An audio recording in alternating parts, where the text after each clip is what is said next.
E vamos falar agora um pouquinho de Copa do Brasil, Heitor? Até porque a Ponte está na Copa do Brasil. Na próxima quarta-feira enfrenta o Náutico. E a quarta fase, que é a última antes da entrada dos times da Libertadores, começou ontem.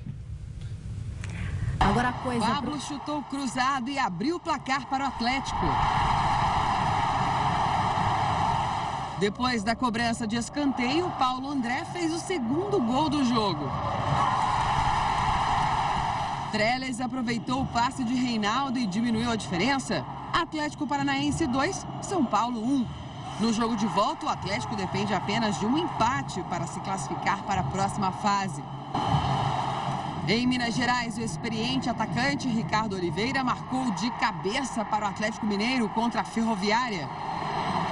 Chutando de longe e contando com o desvio da zaga, Otero ampliou.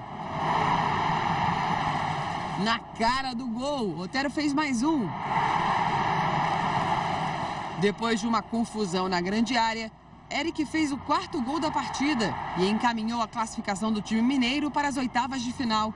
Atlético Mineiro 4, Ferroviária 0.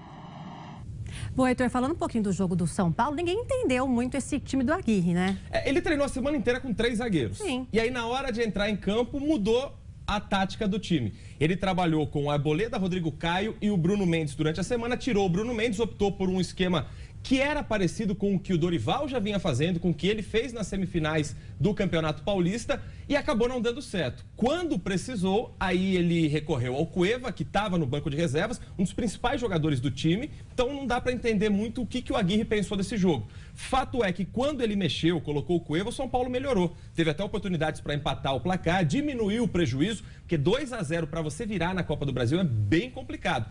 Só que ainda é um placar difícil. 2-1, São Paulo vai ter que vencer no Morumbi. Lembrando que não tem mais o gol qualificado fora de casa. Então, 1-0 não é mais vitória garantida para o São Paulo em classificação. 1-0, a decisão vai para os pênaltis.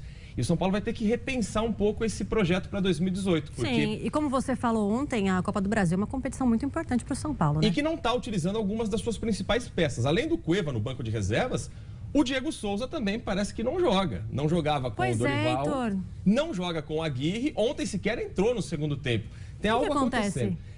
Eu imagino que seja só uma questão técnica, de escolha técnica. Mas o Diego Souza a gente sabe que não é um jogador fácil de lidar no grupo no dia a dia. Pode ser que esteja dando um pouco de trabalho para o técnico Diego Aguirre, mas você compra Mas você acha que ele está preparado tecnicamente? Assim, sim, jogador de seleção brasileira. Como o reforço, foi o principal reforço do São Paulo. Um dos principais do futebol paulista. Agora, não colocar o Diego Souza para jogar é que é um mistério. Um cara como esse, com passagem de seleção brasileira, tem que estar em campo num jogo de Copa do Brasil tão importante.